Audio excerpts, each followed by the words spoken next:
जिसके बारे में सुनने के लिए आप सभी लोग यहाँ पे एकत्रित हुए हैं। So once again I welcome you all in this special training session, जो कि बायोफिट कैटेगरी के एक स्पेशल प्रोडक्ट रेंज के बारे में यहाँ पे हम लोग कुछ डिस्कशन करने वाले हैं। सो नेट्स ऑफ नेटवर्क, जैसे कि मुझे यहाँ पे बताया गया है कि आज यहाँ पे कुछ सिलेक्टेड लोगों को ही हमने इनवाइट किया है, जो कि राजकोट रीजन के एमसीएम लीडर्स और उनकी कैबिनेट, ऐसे कुछ खास लोगों को ही यहाँ पे इनवाइट किया गया है। तो आप सभी लोग एक लंबे अरसे से नेटसप के साथ ऑलरेडी काम कर रहे हैं। अच्छा इनकम भी आपने अभी तक नेटसप के साथ काम करते हुए किया है। तो यू ऑल नो कि नेटसप में हमारा जो एक मेजर ब्रांड है जिसका नाम है बायोफिट, जिसको हम हमेशा कहते हैं कि ब्रांड विथ पर्पस। ये ब्रांड हमें कभी भी सिर्फ बिजनेस के पर्पस से बनाया, मतलब बनाया ऐसा मुझे कभी नहीं लगा। मैं हमेशा ये सोचता हूँ कि ये जो ब्रांड है बायोफिट, ये ब्रांड एक पर्पस के साथ बनाया गया था सन 2002 में, जबकि कोई भी व्यक्ति भारत में ऑर्गेनिक फार्मिंग के बारे में नहीं जानता था। ऐसे समय में नेटसर्फ ने पूरे भारत के किसानों को ऑर्गेनिक फार्मिंग और उसके पर्पस के साथ एक ब्रांड मार्केट में लॉन्च किया कि हमें लोगों को सिर्फ ऑर्गेनिक फार्मिंग करो ये बताना नहीं है। तो ऑर्गेनिक फार्मिंग करो मतलब कौन से प्रोडक्ट आपको यूज करने जरूरी है, ये भी हम उन्हें सिखाएंगे। और इस एक पर्पस के साथ हमने बायोफिट ब्रांड लॉन्च किया था। और आज कुछ 20 सालों की जर्नी है इस बायोफिट ब्रांड की। जब 2001-2 में हमारे कुछ लीडर्स ये प्रोडक्ट लेकर किसानों के पास जाते थे, तो किसान उन्हें थोड़ा सा उनके साथ मजाक भी करते थे कि भाई ये कौन से प्रोडक्ट तू लेके आया, क्योंकि उस समय जो दौर चल रहा था वो केमिकल फार्मिंग का चल रहा था। केमिकल फर्टिलाइजर्स का यूज बहुत ज्यादा पैमाने पे हो रहा था। और तब भारत में कुछ हल्का सा डिस्कशन हो रहा था कि इस केमिकल फार्मिंग या फर्टिलाइजर्स के माध्यम से जो नुकसान हो रहा है उस नुकसान को बचाने के लिए कुछ तो करना जरूरी है। और जिसके बारे में हम ऑलरेडी जानते हैं, मैं डिटेल में इसको वापस दोहराऊंगा नहीं, क्योंकि आप बायोफिट बेचते हैं तो आपको ऑलरेडी पता है कि केमिकल फार्मिंग कितना नुकसानकारक कारक है। और इससे इजाद पाने के लिए, इसका सोल्यूशन देने के लिए हमने किसानों को 2001 में ऑर्गेनिक फार्मिंग प्रमोट करना स्टार्ट किया। ऐसे दौर में जब किसी को भी ऑर्गेनिक फार्मिंग के बारे में कुछ भी ज्यादा नॉलेज नहीं था, या ये भारत का फार्मिंग का फ्यूचर हो सकता है ये भी लोगों को नहीं पता था। और ऐसे समय पे हमने ऑर्गेनिक फार्मिंग प्रमोट करना स्टार्ट किया। लोग कहते थे, जब कोई लीडर हमारा ऑर्गेनिक फार्मिंग प्रमोट करने जाता था तो क्या चांस से आया है क्या, ऐसा भी उसको बोला जाता था कि ये क्या प्रोडक्ट लेके आया तू, ऑर्गेनिक फार्मिंग होता क्या है भैया। ऐसे भी लोग उस टाइम पे डिस्कस करते थे। लेकिन आज 20 सालों बाद आप सभी को पता है कि भारत में भारत का गवर्नमेंट भी ऑर्गेनिक फार्मिंग को प्रमोट करता है। भारत के हर एक किसान को पता है कि अगर मुझे खेती करनी है तो ऑर्गेनिक फार्मिंग करना जरूरी है, और यही खेती का फ्यूचर है। सो ये जो ब्रांड एक पर्पस से हमने स्टार्ट किया था ऑर्गेनिक फार्मिंग को प्रॉफिटेबल फार्मिंग बनाने के लिए, ये आज सिर्फ ब्रांड नहीं रहा, तो ये एक सुपर ब्रांड बन चुका है। और ये हम सबने ऑलरेडी देखा है। ये सुपर ब्रांड बनते हुए इसकी जर्नी इतनी शानदार रही है कि पिछले साल के नेटसर्फ के टोटल बिजनेस में 65% टर्नओवर कंट्रीब्यूशन जो है वो सिर्फ बायोफिट का रहा। सो पूरे भारत में कुछ 42 लाख यूनिट सिर्फ एक साल में 2020 में पैंडेमिक के ईयर में हमने भारत में बेचे। जो कि हमें पता है कि पैंडेमिक में सभी बिजनेसेस डाउन थे, और भारत के जीडीपी को अगर किसी ने सपोर्ट किया होगा तो वो एक ही कम्युनिटी थी, और वो थी फार्मर्स। सो किसानों ने हमारे जीडीपी को ऑलमोस्ट 3% से ज्यादा का सपोर्ट देते हुए हमारे जीडीपी को किसानों ने पिछले साल उसकी जो शान है उसको बनाए रखा। जो फॉलिंग जीडीपी था भारत का, उसको एक हद तक लिमिट करने का काम जो है वो किसानों ने किया। और इसमें भी मैं गर्व के साथ कह सकता हूँ कि एक मेजर रोल, जैसे बोलते हैं ना कि राम सेतु बनाते वक्त एक जो स्क्विरल थी उसका भी एक हल्का सा रोल था। वैसे अगर भारत के फार्मिंग को और सुधारने में और उसका जीडीपी में कंट्रीब्यूशन बढ़ाने में अगर और किसी का रोल जब निकाला जाए, तो मैं गर्व से कह सकता हूं कि नेटसर्फ के डायरेक्ट सेलर्स, उन्होंने किसानों को दिया हुआ बायोफिट, ये बहुत मेजर रोल उसने प्ले किया होगा। क्योंकि हमने किसानों की खर्चे कम करके आय बढ़ाने का काम जो है बायोफिट के माध्यम से किया। और आज पूरे भारत में मिलियंस ऑफ फार्मर्स जो है वो हमारा बायोफिट प्रोडक्ट यूज करते हैं, जिसमें बहुत सारे प्रोडक्ट्स है हमको ऑलरेडी पता है। सो ये सभी जो 20 साल की हमारी जर्नी है, इसमें हमने देखा कि एक बायोफिट ब्रांड को हमने सुपर ब्रांड तक लेके आए। और इस जर्नी में बार बार हमें ये सवाल पूछा जाता है, क्योंकि हम हमेशा कुछ ना कुछ नया करते रहते हैं। हमारी रिसर्च एंड डेवलपमेंट टीम, हमारे साइंटिस्ट, हमारे R&D एक्सपर्ट्स, ये हमेशा कुछ ना कुछ नया करने की कोशिश करते हैं, नए प्रोडक्ट्स आपके लिए मार्केट में लेके आते हैं, जो एग्जिस्टिंग प्रोडक्ट्स है उनमें फ्यूचर के हिसाब से बदलाव करके मार्केट में लेते हैं। और इसका एक एग्जांपल हमने पिछले साल देखा कि पूरी बायोफिट रेंज में हमने रिवैम्प हमारे R&D स्ट्रक्चर के माध्यम से किया। और अभी हर बार हमें ये सवाल पूछा जाता है, नेटसप को ये सवाल पूछा जाता है, नेटसप के R&D टीम को ये सवाल पूछा जाता है कि अभी ये इतना ब्रांड आपने सुपर ब्रांड बनाया, लेकिन अभी और कुछ स्कोप है क्या इसमें? क्योंकि हमने एग्रीकल्चर एंड एग्रीकल्चर सब्सिडरीज जितने भी है, उसमें एक बेहतरीन कुछ ना कुछ प्रोडक्ट्स देने का काम, ये हमेशा ये एक रोल हमने भारत की फार्मिंग में किया है। लेकिन हमेशा ये पूछा जाता है कि अभी नया क्या आएगा, क्या नया आप लेकर आओगे। जैसे कि आप सभी को पता है, हमारा R&D टीम जो है हमें कंटिन्यूअसली रिसर्च करता रहता है भारत की फार्मिंग के ऊपर, भारत की फार्मिंग को और सुधारने के लिए हम लोग क्या कर सकते हैं। और ऐसे ही रिसर्च करते समय हमने देखा कि एक ऐसा सेक्टर है फार्मिंग का जिसमें बहुत कम लोगों का ध्यान है और जिसमें कुछ ना कुछ प्रॉब्लम्स है। जैसे हम हमेशा जब प्रोडक्ट कोई भी मार्केट में लेके आते हैं या कैटेगरी मार्केट में लेके आते हैं, तो हमारी सोच क्लियर होती है कि जहां पे प्रॉब्लम है वहां पे नेटसप सॉल्यूशन लेकर आएगा। सो विद द कॉज हम लोग प्रॉब्लम को सॉल्यूशन लेकर आते हैं। तो वैसे हमने देखा कि एक रेंज है या एक सेक्टर है जहां पे बहुत सारे प्रॉब्लम्स है, जिनको हमने आइडेंटिफाई किया, जिनके ऊपर रिसर्च किया, मार्केट सर्वे किया, एंड हमने सोचा कि क्या इन प्रॉब्लम्स को भी हम सॉल्यूशन दे सकते हैं।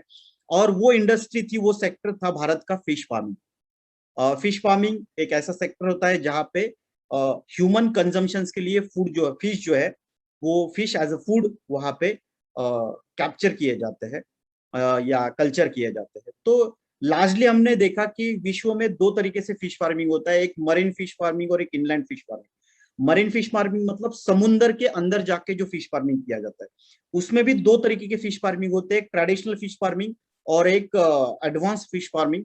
जो ट्रेडिशनल फिश फार्मिंग है वो जनरली कोस्टल एरिया में किया जाता है, और जो एडवांस मरीन फार्मिंग है वो बड़े बड़े जहाजों के माध्यम से डीप सी फार्मिंग जो है वो किया जाता है। सो जो मरीन फार्मिंग है वो 40% कॉन्ट्रीब्यूट करता है वर्ल्ड का ग्लोबल फिश प्रोडक्शन का। एंड सेकेंड पार्ट जो आता है इनलैंड या फ्रेश वाटर फिश फार्मिंग, जो कि 60% कॉन्ट्रीब्यूट करता है ओवरऑल दुनिया के फिश प्रोडक्शन में। सो ये एक मेजर सोर्स है फिश प्रोडक्शन का पूरे वर्ल्ड में, इनलैंड या फ्रेश वाटर फिश फार्मिंग। अभी हमने देखा कि जो मरीन फिश फार्मिंग है उसमें तो हम कुछ ज्यादा नहीं कर पाएंगे क्योंकि वो समुद्र में होता है, लेकिन जो इनलैंड फिश फार्मिंग है उसको हमने थोड़ा सा आइडेंटिफाई करने की कोशिश की। और हमने देखा कि अगर हम फिश फार्मिंग से रिलेटेड कुछ प्रोडक्ट्स अगर मार्केट में लेके आना चाहते हैं, तो ये इनलैंड और specially in inland fish farming मतलब जो फार्मर्स एक फिश पॉन्ड बना के उसमें पानी को इकट्ठा करके उसमें फिश ग्रो करते हैं, या नदी का तालाब का पानी जो है ठहरा के उसमें फिश फार्मिंग किया जाता है, इसमें हम कुछ कर सकते हैं। और इसमें अगर कुछ करना है तो हमने देखा कि क्या इंडिया में सच में इसको कुछ स्कोप है, क्या इंडिया इनलैंड फिश फार्मिंग करता भी है। क्योंकि मतलब नॉर्मली हमें ये सुनने को नहीं मिलता कि इंडिया में कहीं पे, क्योंकि जैसे हम खेती हर जगह देखते हैं वैसे फिश फार्मिंग हर जगह नहीं देखते। एंड उसकी वजह से हमने थोड़ा रिसर्च किया तो हमें पता चला कि इंडिया भारत वर्ल्ड में जो top inland fish producer country है वो है चाइना, ठीक है, जिसका जो परसेंटेज शेयर है वो है 16%। लेकिन उसी जगह पे जो second country inland fish farming producer है ग्लोबल फिश प्रोडक्शन में, दैट इज इंडिया। और उसका ग्लोबल फिश प्रोडक्शन में, इनलैंड फिश प्रोडक्शन में जो कॉन्ट्रीब्यूशन है वो है 14%। मतलब हमारा कंट्रीब्यूशन जो है वो ऑलमोस्ट जो टॉप परफॉर्मिंग कंट्री है चाइना उसके करीब करीब है। मतलब हम वो ग्लोबल इनलैंड फिश फार्मिंग के लीडर हो सकते हैं आने वाले कुछ समय में। Then third is Bangladesh, fourth is Myanmar and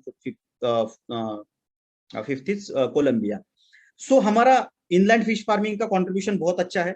अभी हमने देखा कि जो रिसेंट ईयर्स है इनमें फिश फार्मिंग हमारे यहाँ पे कैसे हो रहा है इंडिया में, तो आप जो ये ब्लू लाइन देखोगे वो मरीन फिश फार्मिंग का है, और जो रेड लाइन देखोगे वो इनलैंड फिश प्रोडक्शन का है। आप अगर देखोगे तो ब्लू लाइन जो है वो ज्यादा बड़ी नहीं है, वो उसी जगह पे स्टैग्नेंट हो गई है फ्रॉम 2005-6 टू 2017-18 का ये ग्राफ अगर आप देखते हो कि मरीन फिश फार्मिंग मतलब समुद्र में जाके जो फिश फार्मिंग होती है वो इंडिया में नहीं बढ़ रही। तो इंडिया में कौन सा फिश प्रोडक्शन बढ़ रहा है? तो इंडिया में फिश प्रोडक्शन बढ़ रहा है इनलैंड। जो रेड यहाँ पे स्टिक आप देख रहे हो, इसका मतलब इनलैंड फिश प्रोडक्शन बढ़ रहा है। ये जो फिश प्रोडक्शन बढ़ रहा है इसमें भी अगर ज्यादा देखा जाए तो भारत का जो पॉपुलेशन है वो मेजोरिटी वेजिटेरियन पॉपुलेशन भारत का ज्यादा है। तो ये जो फिश प्रोडक्शन हो रहा है वो किस लिए हो रहा है? तो इसमें भी हमने देखा कि मेजोरिटी फिश प्रोडक्शन जो है वो एक्सपोर्ट के लिए किया जाता है। ठीक है, और एक्सपोर्ट का जो पोटेंशियल है वो बहुत ज्यादा है इंडिया का। अब जो ये इनलैंड फिश प्रोडक्शन इंडिया का हो रहा है इसके कुछ प्रॉब्लम्स हमने आइडेंटिफाई करने की कोशिश की, तो हमें पता चला कि मेजोरिटी जो है वो कन्वेंशनल फिश फार्मिंग प्रैक्टिसेस यहाँ पे यूज हो रहे हैं और कोई भी टेक्नोलॉजिकल एडवांसमेंट नहीं है। मार्केट में कोई भी इंडियन बेस फिश फीड या उस तरीके के प्रोडक्ट्स अवेलेबल नहीं है। जो भी फिश फीड प्रोडक्ट्स अवेलेबल है या फिश सप्लीमेंट्स अवेलेबल है या फिशरीज के लिए प्रोडक्ट्स अवेलेबल है उसमें से मेजोरिटी प्रोडक्ट जो है वो इम्पोर्टेड है। तो उसकी प्राइस बहुत ज्यादा है, इसलिए कॉस्ट ऑफ प्रोडक्शन जो है वो फिश फार्मर का बहुत ज्यादा है। केमिकल ज्यादा से ज्यादा यूज किए जाते हैं, पेस्टिसाइड यूज किए जाते हैं, एंटीबायोटिक्स यूज किए जाते हैं, हार्मोन्स यूज किए जा रहे हैं ताकि फिश का जो वजन है वो ज्यादा जल्दी बढ़े। फिश में जो डिसीजेस आ रहे हैं फंगल या बैक्टीरियल उनके लिए एंटीबायोटिक यूज किए जा रहे हैं। और ये सब जो एंटीबायोटिक हार्मोन्स केमिकल्स जो फिश प्रोडक्शन में यूज किए जा रहे हैं इनका बहुत एडवर्स इम्पैक्ट जो है वो फिश पे हो रहा है। और इनडायरेक्टली जो फिश कंजम्पशन पॉपुलेशन है मतलब ह्यूमन जो है जो हम लोग फिश खाते हैं उनकी बॉडी पे भी हो रहा है। जैसे हम बोलते हैं ना जमीन में जो फर्टिलाइजर जा रहा है वो हमारे बॉडी में आ रहा है फिर हमें रोग हो रहे हैं, वैसे ही फिश जो खाने वाले लोग हैं उनके बॉडी में फिश के माध्यम से भी बहुत ज्यादा केमिकल्स फर्टिलाइजर्स एंटीबायोटिक्स हार्मोन्स जो है वो बॉडी में जा रहे हैं। अभी इसका दूसरा साइड ये है कि जब कोई व्यक्ति कोई फिश फार्मर एक्सपोर्ट के लिए प्रोडक्शन कर रहा है फिश का, तो एक्सपोर्ट में एंटीबायोटिक और हार्मोन्स का यूज जो है वो बिल्कुल भी अलाउड नहीं है। अगर आपको एक लेवल के ऊपर एंटीबायोटिक्स और हार्मोन्स फिश में पाए जाते हैं तो आपका एक्सपोर्ट जो है वो रिजेक्ट हो जाता है। तो इसमें भी फार्मर का नुकसान जो है वो यहाँ पे हो सकता है। सो जैसे एग्रीकल्चर का था कुछ समय पहले वैसे ही अभी या करंटली भी जैसे एग्रीकल्चर का है वैसे ही फिश फार्मिंग के प्रॉब्लम्स है। एक्सेसिव यूज ऑफ केमिकल्स, कोई भी लोकल प्लेयर प्रोडक्ट में अवेलेबल ना होना, इसकी वजह से कॉस्ट ऑफ प्रोडक्शन बहुत ज्यादा होना। और ये सभी प्रॉब्लम्स जब हमने आइडेंटिफाई किए तो हमने देखा कि एक जो ये केमिकल्स यूज किए जा रहे हैं इनकी वजह से एक अगर फिश खराब हो जाता है तो वो पूरे पॉन्ड को खराब कर देता है। और अगर एक पॉन्ड खराब हो जाता है तो उसमें जितने भी फिश है वो फिश खाने वाले जो फिश फैमिलीज है उनकी हेल्थ के ऊपर भी बहुत ज्यादा एडवर्स इफेक्ट हो सकता है। तो मेजर एक सवाल लोगों के सामने ये आ जाता है पूरे ग्लोबल फिश कंज्यूम करने वाले पॉपुलेशन के सामने, ये कि आप फिश खा रहे हो या हेल्दी फिश खा रहे हो। ये एक बहुत मेजर सवाल जो है वो अराइज हो जाता है। तो हमें हेल्दी फिश खाना था क्योंकि फिश कंजम्पशन जो है वो डे बाय डे बढ़ रहा है और आने वाले 5 सालों में फिश कंजम्पशन जो है वो करंट फिश कंजम्पशन के वर्ल्ड की मैं बात कर रहा हूँ ये डबल होने वाला है। और अगर ये फिश कंजम्पशन डबल होने वाला है तो फिश प्रोडक्शन भी बढ़ना चाहिए। और अगर फिश प्रोडक्शन बढ़ना चाहिए तो कौन बढ़ा सकता है, किसके पास पोटेंशियल है फिश प्रोडक्शन बढ़ाने का? तो दुनिया में सिर्फ एक ही कंट्री है जिसके पास फिश प्रोडक्शन बढ़ाने का पोटेंशियल बहुत ज्यादा है एंड दैट इज इंडिया। तो अभी पूरा वर्ल्ड फिश प्रोडक्शन के लिए किसी एक कंट्री पे ऊपर ज्यादा निर्भर रहेगा तो वो भारत होगा। इसका मतलब आने वाले समय में भारत में फिश प्रोडक्शन बढ़ने वाला है। अब फिश प्रोडक्शन बढ़ेगा किस लिए? क्योंकि वो भारत के बाहर भेजना है, मतलब एक्सपोर्ट करना है। अगर एक्सपोर्ट करना है तो उसको जो प्रोडक्शन अभी जिस तरीके से हो रहा है उस तरीके से नहीं चलेगा। सो ये सब प्रॉब्लम्स को आइडेंटिफाई करके हमने सोचा कि इस पे क्या सोल्यूशन दिया जा सकता है, अल्टरनेटिव क्या दिया सकता है फार्मर्स को। तो अल्टरनेटिव एक ही हो सकता है, that is organic fish farming या सस्टेनेबल एक्वाकल्चर। जो बहुत ही कम फार्मर्स को जो फिश प्रोड्यूस करते हैं उनको पता है कि जो फिश फार्मिंग है, जैसे हम अभी तक बोल रहे थे ना किसानों को कि आपको ऑर्गेनिक फार्मिंग करना है, वैसे ही आज से नेटसर्फ एक जो ब्रांड विथ पर्पस है, हम एक पर्पस के साथ आगे बढ़े हैं और हमारा अभी नेक्स्ट पर्पस है कि पूरे भारत में ऑर्गेनिक फार्मिंग के साथ ऑर्गेनिक फिश फार्मिंग को भी प्रमोट करना है, सस्टेनेबल एक्वाकल्चर को प्रमोट करना है, जहां पे फिश फार्मर का जो खर्चा है वो कम हो और उसका उत्पादन बढ़े और एक हेल्दी फिश, वो एक्सपोर्ट करने लायक फिश जो है वो मार्केट में लेके आए। और इसी उद्देश्य से नेटसर्फ जो है वो एक कैटेगरी यहाँ पे लॉन्च कर रहा है, जिसमें हम एक aquatic animals like shrimps, fishes, prawns, ऐसे एनिमल्स को हम फार्मर जो है वो रेस करें विदाउट यूजिंग एंटीबायोटिक, कोई भी एंटीबायोटिक, केमिकल, फर्टिलाइजर यूज किए बिना हम ये फिश प्रोडक्शन जो है वो फार्मर्स को प्रमोट करेंगे। एंड विद दिस पर्पस हमने एक कैटेगरी लॉन्च की है जिसका नाम है बायोफिट एक्वा, जिसके बारे में ऑलरेडी बहुत सारे मैसेजेस मार्केट में फ्लोट हो रहे हैं। आपने एक वीडियो भी इसके बारे में देखा होगा। तो आज आइए जानते हैं इस कैटेगरी के बारे में थोड़ा सा विस्तृत में, कि ये कैटेगरी में जो ये 3 प्रोडक्ट है ये एग्जैक्टली ये क्या है। तो ये कैटेगरी एक बंच है प्रोडक्ट्स का, जिसमें पहला प्रोडक्ट है एक्वा फीड कॉन्सेंट्रेट। जैसे किसानों में खेती के लिए या फसल के लिए हम लोग स्टीमरिच यूज करते हैं, जैसे इंसानों के लिए हम नेचुरामोर यूज करते हैं, जैसे जानवरों के लिए हम सीएफसी यूज करते हैं, वैसे ही फिश के लिए हम यहाँ पे इंट्रोड्यूस कर रहे हैं एक्वा फीड कॉन्सेंट्रेट, मतलब एएफसी। जैसे सीएफसी है वैसे आप यहाँ पे बोल सकते हैं एएफसी, एक्वा फीड कॉन्सेंट्रेट। दूसरा प्रोडक्ट हम लॉन्च कर रहे हैं दैट इज एक्वा क्लियर, और तीसरा प्रोडक्ट हम लोग लॉन्च कर रहे हैं एक्वा कल्चर। तो ये एक्वा क्लियर और एक्वा कल्चर ये जो प्रोडक्ट है ये बेसिकली रिलेटेड टू जो फिश फार्मिंग में जो पानी है उस पानी से रिलेटेड ये प्रोडक्ट है, क्योंकि फिश फार्मिंग में सबसे इंपॉर्टेंट फैक्टर अगर कोई होगा तो वो होता है पानी, जो पॉन्ड में होता है, फिश फार्मर जो यूज करता है। ये पानी अगर गंदा हो, क्योंकि 80 to 90% problems of fish farming are due to bad water. जो गंदा वाटर फिश फार्मिंग में यूज किया जाता है, जो quality of water fish farming का होता है, उसकी वजह से मैक्सिमम प्रॉब्लम्स जो है यहाँ पे अराइज होते हैं। क्या प्रॉब्लम्स अराइज होते हैं, उसको क्या सोल्यूशन देंगे, ये भी हम लोग एक एक करके यहाँ पे देखेंगे। सो इन ऑल अगर हम लोग व्हाई दिस कैटेगरी, क्योंकि मैं हमेशा बोलता हूँ कि कोई भी ट्रेनिंग आप अगर अटेंड कर रहे हो तो हमेशा 3 चीजों का आंसर आप ढूंढने की कोशिश करो, कि व्हाई, दूसरा व्हाट, ये प्रोडक्ट एग्जैक्टली क्या है, और हाउ, मतलब इसको कैसे यूज करना है। ये तीनों जब सवालों के जवाब आपको मिलना बहुत जरूरी है कोई भी कैटेगरी को आप जब समझ रहे हो। तो व्हाई दिस कैटेगरी, सो सबसे पहले ये कैटेगरी है to provide quality nutrition to fish in inland fish farming. दूसरा, कोई भी हार्मफुल केमिकल, पेस्टिसाइड्स और हार्मोन्स विरहित फिश प्रोडक्शन करने के लिए ये कैटेगरी हमने बनाई है। तीसरा, पानी की क्वालिटी और प्यूरिटी को ऑप्टिमम लेवल पे रखने के लिए ये प्रोडक्ट कैटेगरी हमने बनाई है, और इन्वायरमेंट को कोई भी हार्म ना पहुंचे इस हिसाब से हमने ये कैटेगरी बनाई है। सो इन एंड ऑल, फार्मर का जो खर्चा है वो कम हो, उत्पादन है जो बड़े फिश का, और एक क्वालिटी फिश जो है वो मार्केट में हम लेकर जाए, इसके लिए ये टोटल कैटेगरी जो है वो यहाँ पे बनाई गई है। इसमें सबसे पहला प्रोडक्ट है जो है एक्वा फीड कॉन्सेंट्रेट एएफसी।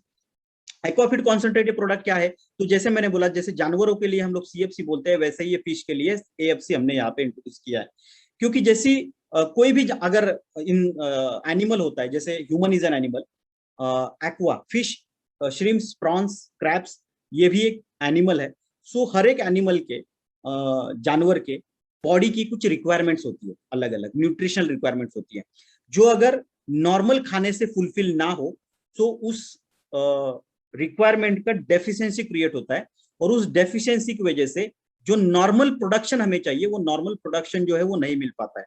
सो इसी चीज को ध्यान में रखते हुए हमने ये एक्वा फीड कॉन्सेंट्रेट लॉन्च किया है। तो ये क्या है, तो ये कॉम्बिनेशन है कंप्लीट डाइट का, जिसमें proteins, lipids, amino acids, fatty acids, vitamin, minerals, digestive enzymes जैसे कि प्रीबायोटिक्स एंड प्रोबायोटिक्स, इसका एक कॉम्बिनेशन है जो अकॉर्डिंग टू फिश यहाँ पे डिजाइन किया गया है। उनकी रिक्वायरमेंट को ध्यान में रखते हुए ये सभी चीजें जो है वो एक अच्छे क्वांटिटी में यहाँ पे इंट्रोड्यूस करने की कोशिश जो है वो यहाँ पे की गई है।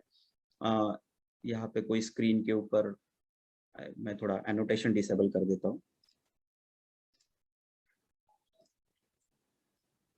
ठीक है।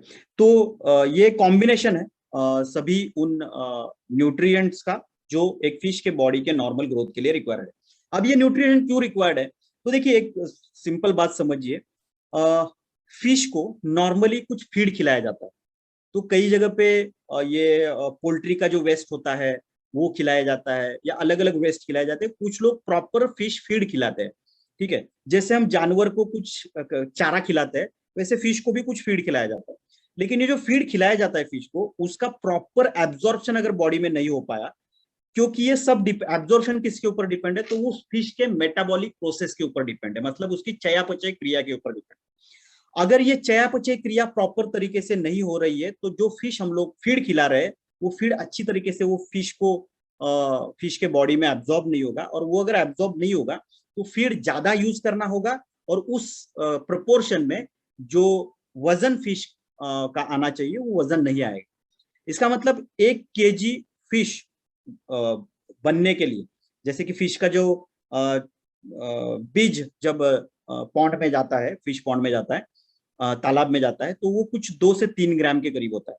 उस 2-3 ग्राम के छोटी मछली को 1 से 1.5 kg का मछली बनाने के लिए कितना फिश फीड हमें उसे खिलाना पड़ेगा, ठीक है ना। वो फिश फीड कितना खिलाना पड़ेगा, वो जितना ज्यादा खिलाना पड़ेगा उतना किसान का खर्चा बढ़ने वाला है। तो यहाँ पे वो फिश फीड का खर्चा क्यों बढ़ता है, क्योंकि जो फिश फीड हम लोग खिला रहे हैं उसका अब्जॉर्प्शन जो है वो फिश के बॉडी बॉडी में प्रॉपर तरीके से नहीं होता, क्योंकि उसका गट हेल्थ जो है वो प्रॉपर नहीं है, मेटाबॉलिक प्रोसेस जो है वो प्रॉपर नहीं हो रही। अब इसकी वजह से क्या होता है, तो नॉर्मली फिश जो है वो कैसे बढ़ना चाहिए, तो आइडियली फिश का पहले लेंथ बढ़ना चाहिए, और फिश का जो जाड़ी है या विड्थ जो है या गर्थ जो है वो बाद में बढ़ना चाहिए, तो वो हेल्दी फिश तैयार होता है। अभी अगर मेटाबॉलिक प्रोसेस प्रॉपर नहीं हो रहे, चयापचय क्रिया प्रॉपर नहीं हो रहा है, तो जो खाया जा रहा है फिश में वो अगर प्रॉपर तरीके से डाइजेस्ट नहीं हो रहा है, तो फिश का जो विड्थ है वो पहले बढ़ जाता है, मतलब फिश का जो जाड़ी है वो पहले बढ़ जाता है, और उसकी वजह से लेंथ जो है वो प्रॉपर बढ़ नहीं पाता। तो वो फिश लेंथ में छोटा रह जाता है, जाड़ी में बढ़ जाता है, क्योंकि उसका पेट फूल जाता है, और ऐसे अनहेल्दी फिश जो है वो प्रिपेयर हो तैयार हो जाता है, और इसका वजन भी प्रॉपर तरीके से नहीं भर पाता। और डाइजेशन प्रॉपर ना होने की वजह से बहुत सारे डिसीजेस भी फिश को हो जाते हैं, जिसमें कुछ बैक्टीरियल कुछ फंगल डिसीजेस हो जाते हैं, और जिसको कंट्रोल करने के लिए फार्मर को जैसे मैंने बोला कि एंटीबायोटिक्स का यूज करना पड़ता है, या जो वजन बढ़ना चाहिए फिश का उसके लिए हार्मोन्स यूज करने पड़ते हैं। तो ये सब जो चीजें हैं इनको अवॉइड किया जा सकता है अगर फिश को एक प्रॉपर बैलेंस्ड न्यूट्रिशन जो है वो खिलाया जाए। तो इससे क्या होगा, अगर हम aqua feed concentrate fish pond में अगर फिश को खिलाते हैं तो इससे क्या होगा, तो जो फिश फीड कन्वर्जन रेशियो है जिसको FCR बोला जाता है, मतलब आप जो फिश फीड खिला रहे हो उस फिश फीड के साथ इसको यूज करना है, क्योंकि ये सप्लीमेंट है। ये चीज को ध्यान में रखिए, ये कोई फीड नहीं है, ये सप्लीमेंट है। जैसे नेचुरामोर ये खाना नहीं है, ये सप्लीमेंट है। जैसे CFC ये फीड नहीं है, ये सप्लीमेंट है, वैसे AFC ये फीड नहीं है, ये सप्लीमेंट है, ये कॉन्सेंट्रेट है उन सभी न्यूट्रिएंट्स का। तो इससे क्या होगा, फीड कन्वर्जन रेशियो बढ़ेगा, मतलब कम फिश फीड में ज्यादा अच्छा क्वांटिटी या वजन का फीड जो है वो हमें यहाँ पे मिलेगा। तो फार्मर का फिश फीड का खर्चा कम होगा। इसी के साथ साथ ये न्यूट्रिएंट्स की बायो अवेलेबिलिटी को बढ़ाएगा, मतलब जो एब्जॉर्प्शन न्यूट्रिएंट्स का होना चाहिए, प्रोटीन्स विटामिन मिनरल्स का फिश के बॉडी में नेचुरल तरीके से, वो एब्जॉर्प्शन को यहाँ पे बढ़ाएगा। इसी के साथ साथ जो फिश के फिजियोलॉजी है, मतलब टिश्यू मसल, मतलब वजनदार फिश जो है वो तैयार होगा, उसका डाइजेशन अच्छा होगा, फीड इनटेक बढ़ेगा, और फिश का जो नॉर्मल ऑप्टिमम वेल्थ है वजन है वो कम से कम दिनों में यहाँ पे अटेंड करने को फिश को मदद हो सकती है। जैसे हम पोल्ट्री में बोलते हैं ना कि अगर 60 दिन में पोल्ट्री का एक बैच निकलता है तो CFC यूज करने के बाद वो 50 दिन में निकलता है। वैसे ही एक्वाफीड कॉन्सेंट्रेट अगर यूज करते हैं हम लोग, तो जितना नॉर्मल डेज लगते हैं एक फिश को 1 से 1.5 kg का वजन ग्रैब करने के लिए, उससे कम दिन, ऑलमोस्ट 10% रिडक्शन जो है वो 5 से 10 दिन कम लगेंगे। इसका मतलब एक बैच पूरे साल में फिश फार्मर ज्यादा ले पाएगा, और उससे उसका उत्पादन जो है वो यहाँ पे बढ़ने में मदद मिल सकती है। इसी के साथ साथ ये अगर न्यूट्रिशन प्रॉपर रहा तो इम्यूनिटी बढ़ जाएगी, क्योंकि फिश फार्मर्स में एक मेजर प्रॉब्लम दूसरा ये भी होता है कि मोर्टेलिटी रेट जो है वो फिश का बहुत ज्यादा होता है। अब ये मोर्टेलिटी रेट जो है, मतलब फिश का जो मरना है, छोटे छोटे जब वो फिश होते हैं तब वो मर जाते हैं। अभी सोचिए एक छोटा फिश मरना मतलब 1 किलो फिश का नुकसान होना फ्यूचर में आने वाले, ठीक है ना। सो ये जो मरना है, मर जो है शुरुआती दौर में फिश की, ये क्यों होती है? इसका पहला कारण प्रॉपर न्यूट्रिशन ना मिलना, इसका दूसरा कारण डिसीजेस बढ़ना। अभी डिसीजेस क्यों बढ़ते हैं? क्योंकि पानी की वजह से, वो मैं आगे चल के आपको बताऊंगा कि डिसीजेस कैसे कंट्रोल होते हैं हमारे प्रोडक्ट्स के माध्यम से। तीसरा मेजर कारण है फिश के मरने का, that is fin rot, gill rot. मतलब जैसे कि फिश के जो कल्ले होते हैं या उसके ऊपर जो स्केल्स होते हैं, इनमें रॉटिंग आ जाता है फंगल्स की वजह से, उसकी वजह से फिश मरते हैं। ये फिन एंड गिल रॉट की वजह से उसकी जो चमक है वो कम हो जाती है, और ये चमक अगर कम हो जाती है तो उसका मार्केट में प्राइस जो है वो कम फार्मर को मिलता है। तो इन सबको अवॉइड करने के लिए उसकी इम्यूनिटी लेवल को बढ़ाना बहुत जरूरी है। और इम्यूनिटी कैसे बढ़ेगी? सिंपल है, नाचरामोर खाने से जैसे हमारी इम्यूनिटी बढ़ती है, वैसे ही एएफसी खाने से उस फिश की इम्यूनिटी बढ़ने वाली है। अगर इम्यूनिटी ज्यादा है तो डिसीजेस कम होंगे, डिसीजेस कम होंगे तो मोर्टेलिटी कम होगा, मोर्टेलिटी कम होगा तो फिश प्रोडक्शन बढ़ने में यहाँ पे मदद मिलेगी। इसी के साथ साथ डिसीज रेजिस्टेंस कैपेसिटी भी इसकी बढ़ने वाली है। उसी के साथ साथ अगर हम लोग देखते हैं तो मैंने जैसे शुरुआत में बोला, मेटाबॉलिज्म मतलब चयापचय क्रिया में बहुत तेजी से सुधार लाएगा। इसकी वजह से जो खा रहे हैं वो अच्छे से डाइजेस्ट होगा, अगर अच्छे से डाइजेस्ट होगा तो ग्रोथ ज्यादा अच्छे से अटेंड होगा। इसी के साथ साथ फर्टिलिटी और जो ओव्यूलेटरी प्रोग्रेशन जिसको बोलते हैं, मतलब प्रोडक्शन जो है, रिप्रोडक्शन जो है फिश का, वो अच्छी तरीके से वहां पे फिश पॉन्ड में होगा, और मल्टीप्लीकेशन ऑफ फिश जो है वो अच्छी तरीके से ये खाने के बाद फिश में होने वाला है। तो इसमें विटामिन है, मिनरल्स है, लिपिड्स है, बहुत सारे अमीनो एसिड्स है, और इसी के साथ साथ प्रीबायोटिक प्रोबायोटिक बैक्टीरिया भी है जो इसकी गट हेल्थ को सुधारने में मदद करते हैं। सो इन एंड ऑल अगर ये एएफसी अगर हम लोग यूज करते हैं तो फिश को एक प्रॉपर न्यूट्रिशन, सही growth, disease resistance power, immunity और मोर्टेलिटी रेट को कम करने में ये आपकी मदद, फिश की मदद करेगा, और जिससे कि फिश प्रोडक्शन बढ़ने में मदद हो सकती है। इसमें कंटेंट क्या है? सो डिब्बे के ऊपर भी लिखे हुए हैं। ये किसको यूज कर सकते हैं? तो ये सभी प्रकार के फिशेस को, श्रिम्स को, प्रॉन्स को और क्रैब्स को भी यूज कर सकते हैं। इस सभी प्रकार के फिश, मतलब नॉर्मली क्या होता है, जो श्रिम्स है, प्रॉन्स है और क्रैब्स है, इसको फिश कैटेगरी में नहीं पकड़ा जाता, तो ये एक अलग कैटेगरी है। तो सभी प्रकार के फिश, उसी के साथ साथ श्रिम्स, प्रॉन्स मतलब झींगा या अलग अलग टाइप के प्रॉन्स होते हैं, और क्रैब्स मतलब केकड़ा, इनके प्रोडक्शन में भी आप इसको यूज कर सकते हैं। इसमें डिब्बे के ऊपर क्लियरली लिखा है इसमें कोई भी एंटीबायोटिक और हार्मोन नहीं है, सो सेफ टू एक्सपोर्ट है। मैं प्रोग्राम खत्म होने से पहले यहाँ पे ही आपको टेक्स्ट चैट बॉक्स में इसके रिपोर्ट जो है वो अटैच कर दूंगा, आप उसको डाउनलोड करके आपके पास रख सकते हैं, या व्हाट्सअप कर दूंगा, आपके एमसीएम ग्रुप पे आ जाएंगे, जिनमें ये ऑलरेडी टेस्ट किया गया है कि इस प्रोडक्ट्स में कोई भी हार्मफुल केमिकल, हेवी मेटल, एप्लाटॉक्सिन जैसे कोई भी एंटीबायोटिक, हार्मोन ये इस प्रोडक्ट्स में नहीं है। तो इसके प्रॉपर टेस्ट रिपोर्ट्स आपके पास यहाँ पे मिलेंगे। सो फिश की रिक्वायरमेंट के हिसाब से ये सभी चीजें जो है वो इसमें डाली गई है। नेट कंटेंट 250 ग्राम है, और इसकी जो एमआरपी है वो 400 रुपए, बाय मिस्टेक यहाँ पे 300 रुपया हुई है। तो इसकी एमआरपी जो है वो 400 रुपीज है, एंड नेट कंटेंट 250 ग्राम है। इसका डोसेज जो है दैट इज 10 ग्राम पर 1 kg of fish feed. 1 kilo fish feed में 10 ग्राम मिक्स करके इसको फिश को खिलाना है, जो फिश फीड वो नॉर्मली यूज करते हैं।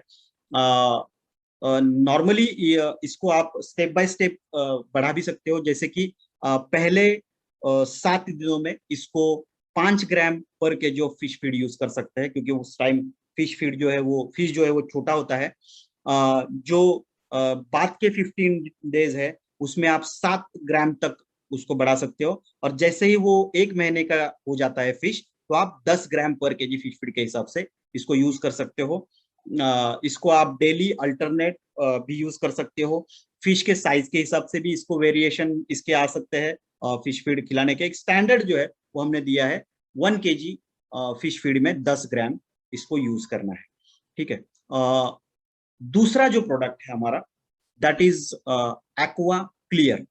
अभी एक्वा क्लियर ये प्रोडक्ट क्या है? तो जैसे मैंने बोला कि पानी ये बहुत इंपॉर्टेंट एलिमेंट है, क्योंकि जैसे हम लोग, हमारे लिए जीने के लिए ऑक्सीजन की जरूरत है, वातावरण, जिस वातावरण में हम लोग रहते हैं वो बहुत इंपॉर्टेंट होता है। उस वातावरण में अगर कुछ प्रॉब्लम है तो हम ज्यादा अच्छी तरीके से सर्वाइव नहीं कर पाएंगे। जहां जैसे कि अगर ऑक्सीजन, कार्बन डाइऑक्साइड का लेवल बढ़ गया, ऑक्सीजन कम हो गया, तो अभी आप देख ही रहे हैं कोरोना में ऑक्सीजन की कैसी कितनी किल्लत चल रही है। तो हमारे आजू बाजू का इन्वायरमेंट जब बहुत जरूरी होता है हमें अच्छी ग्रोथ के लिए। वैसे ही फिश का जो ग्रोथ है वो पूरी तरीके से पानी में होने वाला है, इसलिए वो पानी बहुत इंपॉर्टेंट है। और नॉर्मली होता क्या है, जो पॉन्ड होता है उसमें पानी जो है वो ठहरा हुआ होता है, और आपको ही पता है पानी अगर बहता नहीं होगा, ठहरा रहेगा उसमें, तो उसमें अलग अलग बैक्टीरिया ग्रो होने स्टार्ट होते हैं, फंगल ग्रो होने स्टार्ट होते हैं, उसमें कीचड़ आ जाता है। या नॉर्मली फिश पॉन्ड की जो सिस्टम है उसमें क्या होता है, एक रिजर्वोयर से पानी जो है वो बहता हुआ पॉन्ड में आता है और उसको वहां पे रुकाया जाता है। तो जो बहुत अलग अलग जगह से जो पानी आया है वो अपने साथ बहुत ज्यादा गंदगी भी लेके आता है। तो इन सब की वजह से पानी का जो क्वालिटी है वो बहुत कम हो जाता है। उसी के साथ साथ जिस जमीन में जमीन के ऊपर ये पॉन्ड है, उस जमीन का कुछ गुणधर्म जो है वो भी पॉन्ड में आ जाता है। जैसे कि जमीन अगर पीएच उसका प्रॉपर नहीं है तो पानी का पीएच भी बिगाड़ सकती है, पानी का खुद का पीएच भी खराब हो सकता है। तो इन सब की वजह से अलग अलग प्रॉब्लम्स जो है वो पानी में आ जाते हैं, और उसकी वजह से एक अच्छा इन्वायरमेंट फिश को नहीं मिलता, एंड देन फिश का जो मॉर्टेलिटी रेट है वो बढ़ जाता है। और एक फिश मरना मतलब मैंने जैसे बोला 1 kg, और नॉर्मली अगर हम लोग देखते हैं तो from 50 rupees to 100 rupees per KG fish market में सेल होते हैं। तो एक फिश मरना मतलब 100 रुपए का नुकसान फार्मर का स्ट्रेट फॉरवर्ड है। अगर हम एक एक फिश भी बचाते हैं फार्मर का, तो भी हम एक बहुत अच्छा फायदा जो है फार्मर को करके देने वाले फिश फार्मर। सो ये एक्वा क्लियर जो है वो स्पेसिफिक एक पर्पज से बनाया गया है, दैट इज पानी को क्लियर रखना, पानी को साफ सुथरा रखना, ऐसा रखना कि जिसमें एक फिश जो है वो प्रॉपर तरीके से रह जाए। अभी ये पानी में होता क्या है, तो बेसिकली पानी में अलग अलग तरीके के केमिकल्स मिक्स होने की वजह से पानी का जो फिजिको केमिकल प्रॉपर्टीज जो होती है वो डिस्टर्ब हो जाती है। तो ये पानी की फिजिकल केमिकल प्रॉपर्टीज को सुधारने के लिए एक्वा क्लियर जो है वो यहाँ पे काम करने वाला है। दूसरा इंपॉर्टेंट काम जो यहाँ पे एक्वा क्लियर की वजह से होने वाला है, दैट इज पानी में जो डिजोल्व ऑक्सीजन की लेवल है। अभी आपको ही पता है जैसे हमें जीने के लिए ऑक्सीजन की जरूरत है, वैसे उस फिश को जीने के लिए भी ऑक्सीजन की जरूरत है। अभी उसको जो ऑक्सीजन है वो पानी में पानी से ही वो लेता है। अगर पानी में ऑक्सीजन की मात्रा कम हो जाती है तो वो फिश जो है वो पानी के सतह पर आ जाता है हवा से ऑक्सीजन लेने के लिए। और वो अगर फिश पानी के सतह पर आ जाता है, सरफेस लेवल पे आ जाता है, तो ड्यू टू इन्वायरमेंट और वो ऑक्सीजन की कमी की वजह से वो फिश जो है वो मर जाता है, उसमें मोर्टेलिटी जो है वो फिश की बढ़ जाती है। तो पानी में डिजोल्व ऑक्सीजन का होना बहुत जरूरी है। अब ये ऑक्सीजन कहाँ से आता है, तो ऑक्सीजन आता है जमीन पानी में या पॉन्ड में जो फाइटोप्लैंक्टॉन्स होते हैं। फाइटोप्लैंक्टॉन्स मतलब कुछ ऐसे अलगीज, कुछ ऐसे प्लांट जो पॉन्ड के निचले स्तर में तैयार होते हैं। जो प्लांट्स जो है जिसको हम मराठी में शेवाळ बोलते हैं, आई डोंट नो अभी यहाँ पे गुजराती में उसको क्या बोलते हैं, अलगीज, अलग अलग तरीके के उस अलगल ग्रोथ जहाँ पे होते हैं, या कुछ छोटे छोटे पौधे पानी के नीचे जो ग्रो होते हैं, इन पौधों का काम होता है वो कार्बन डाइऑक्साइड को कंज्यूम करते हैं और ऑक्सीजन को छोड़ते हैं। ठीक है, अब ये पौधे अगर नॉर्मल इन्वायरमेंट उनको नहीं मिले, क्लियर इन्वायरमेंट नहीं, क्योंकि पानी अगर मड़ी है मतलब उसमें गंदा पानी है, तो जो सनलाइट है, सोलर लाइट है, वो नीचे तक नहीं जाएगा। अगर सोलर लाइट नीचे तक नहीं जाएगा तो ये प्लांट ग्रो नहीं होंगे, अगर ये प्लांट ग्रो नहीं होंगे तो डिजोल्व ऑक्सीजन की मात्रा कम हो जाएगी। इसी के साथ साथ अगर पॉन्ड में फिश पॉपुलेशन ज्यादा है और पॉन्ड का पानी खराब है, तो भी डिजोल्व ऑक्सीजन लेवल जो है वो कम होने वाला है। उसी के साथ साथ पानी में अगर कार्बन डाइऑक्साइड की लेवल बढ़ जाती है, या फिर पानी में नॉर्मली जो होता क्या है, ये फिश जो है वो उनकी जो श्वसन क्रिया करते हैं, मतलब जैसे हम सांस ले रहे हैं सांस छोड़ रहे, वैसे फिश भी सांस ले रहे सांस छोड़ते हैं। ये सांस लेने और छोड़ते टाइम ये पानी में ऑक्सीजन लेते हैं और ये पानी में कार्बन डाइऑक्साइड छोड़ते हैं। अब ये जो उन्होंने छोड़ा हुआ कार्बन डाइऑक्साइड है, यही कार्बन डाइऑक्साइड वो फाइटोप्लैंक्टॉन्स लेते हैं, और वो फाइटोप्लैंक्टॉन्स उसका ऑक्सीजन दोबारा पानी को देते हैं, जो कि फिश दोबारा लेता है। ये साइकिल चालू रहता है, और ये साइकिल अगर पानी क्लियर ना हो तो इससे डिस्टर्ब हो जाता है। ये हमारे एक्वा क्लियर में कुछ कंटेंट ऐसे हैं जो इमीडिएट पानी में डिजोल्व ऑक्सीजन की मात्रा को बढ़ाने में मदद करते हैं। इसका एक छोटा सा डेमो वीडियो भी है, वो भी मैं आपको पराग सर को भेज दूंगा, वो आपको आगे भेज देंगे कि कैसे ये एक्वा क्लियर पानी में डालने के बाद ये इमीडिएटली ऑक्सीजन की लेवल को बढ़ाने में मदद करता है। ये ऑक्सीजन की लेवल बढ़ेगी तो नॉर्मल मात्रा में ऑक्सीजन रहेगा, उसकी वजह से पानी में फिश का जो ऑक्सीजन की वजह से मरना था वो कम हो जाएगा। इसी के साथ साथ ये पानी का जो पीएच है उसको मेंटेन करने का काम ये एक्वा क्लियर जो है वो यहाँ पे करने वाला है।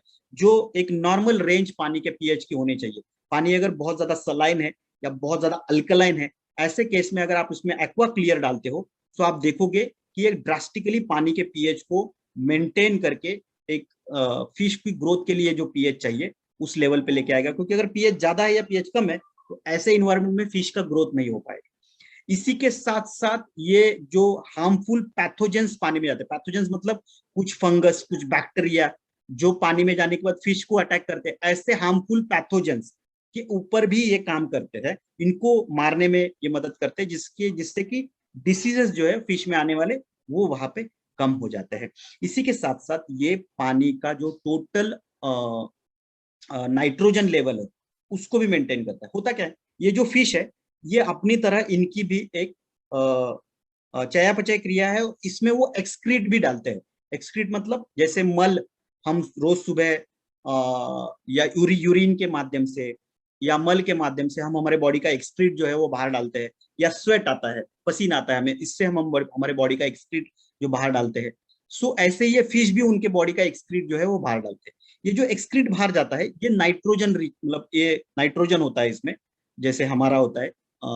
सो इसकी वजह से ये नाइट्रोजन क्या है, ये जब पानी में जाने के बाद इसका अमोनिया फॉर्म होता है।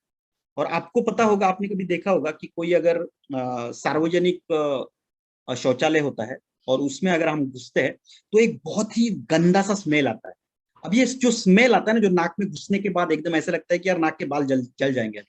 ये स्मेल क्यों आता है? क्योंकि वहां पे जो यूरिन हम लोग करते हैं उस यूरिन से अमोनिया फॉर्म होता है और ये अमोनिया का स्मेल होता है। अगर आप लेबोरेटरी में कभी अमोनिया का स्मेल लोगे तो एकदम से नाक में जलन हो जाएगी। सो यही तरीके से अमोनिया जो है वो पानी में यहाँ पे फॉर्म हो रहा है, और ये अमोनिया की मात्रा अगर बढ़ जाती है, सो ये अमोनिया की मात्रा बढ़ने की वजह से फिश को जो है वो नॉर्मल एनवायरमेंट वहां पे नहीं रहता बढ़ने के लिए। तो ये बहुत घातक है। अभी ये क्या करेगा, ये टोटल जो अमोनिया नाइट्रोजन है, टीएन जिसको बोलते हैं, या नाइट्रेट है या नाइट्रेट है या फॉस्फेट है, इसको रिड्यूस करने का काम करेगा। इससे क्या होगा, ये क्या करेगा एक्वा क्लियर, ये जो अमोनिया है उसको डिवाइड करेगा। अमोनिया का होता है, ammonia is combination of nitrogen and oxygen, ठीक है। अभी इसको डिवाइड करेगा, नाइट्रोजन अलग करेगा, ऑक्सीजन अलग करेगा। जैसे ऑक्सीजन अलग होगा, ये ऑक्सीजन फिश ले लेंगे और जो नाइट्रोजन है वो जमीन में नीचे चला जाएगा। और आपको ही पता है नाइट्रोजन मतलब हमारे एनपीके में जो एन होता है, एन हम लोग बोलते हैं, दैट इज नाइट्रोजन। अगर ये नाइट्रोजन सॉइल में जा रहा है तो ये खाद बनेगा। जो अमोनिया बन के फिश के इन्वायरमेंट को किल कर रहे थे, वही नाइट्रोजन जमीन में जाके खाद बन रहा है, वही ऑक्सीजन फिश को रेस्पिरेटरी प्रोसेस के लिए यहाँ पे आ रहा है। तो ओवरऑल अगर आप हमारे साइंटिस्ट की सोच यहाँ पे देखोगे तो ये मल्टीपल तरीके से काम करता है। ये पानी के पीएच को बैलेंस करेगा, ये पानी के ऑक्सीजन लेवल को बढ़ाएगा, पानी के नाइट्रेट टोटल अमोनिया नाइट्रोजन जो है उसको कम करेगा, इसको ब्रेक करके ऑक्सीजन और नाइट्रोजन में डिवाइड कर लेगा। पानी की जो पैथोजेंस है, हार्मफुल बैक्टीरिया है, इनको कम करेगा। अगर ये पैथोजेंस कम हो गए, मतलब बैक्टीरिया फंगस ये अगर कम हो गए तो कोई डिसीज नहीं होगा। डिसीज नहीं होगा तो एंटीबायोटिक यूज नहीं करना पड़ेगा, और एंटीबायोटिक यूज करने की जरूरत नहीं पड़ेगी। इसकी वजह से मोर्टेलिटी रेट कम होगा, और मोर्टेलिटी रेट कम होगा तो फिश का प्रोडक्शन भी यहाँ पे बढ़ने वाला है। सो ओवरऑल एक्वा क्लियर ये पानी में पानी को क्लियर करने का या सुधारने का काम करता है। इसमें क्या क्या है, तो दैट इज, इसमें यूका एक्सट्रैक्ट है 20%, जियोलाइट है 30%, बाइकार्बोनेट है 30% एंड कुछ ब्लाइंडर से 20%। आप गूगल में जाके अगर एक एक कंटेंट का भी रिसर्च करते हो, यूका एक्सट्रैक्ट, जियोलाइट, बाइकार्बोनेट, तो आपको पता चलेगा कि ये मैंने जो भी यहाँ पे चीजें बोली, ये एक एक काम या कॉम्बिनेशन में काम यहाँ पे इनके वजह से किया जाता है। इसका डोज क्या है, तो इसका डोज है 1 kg पर एकड़। एक्वाकल्चर पॉन्ड में हम इसको यूज करने वाले हैं।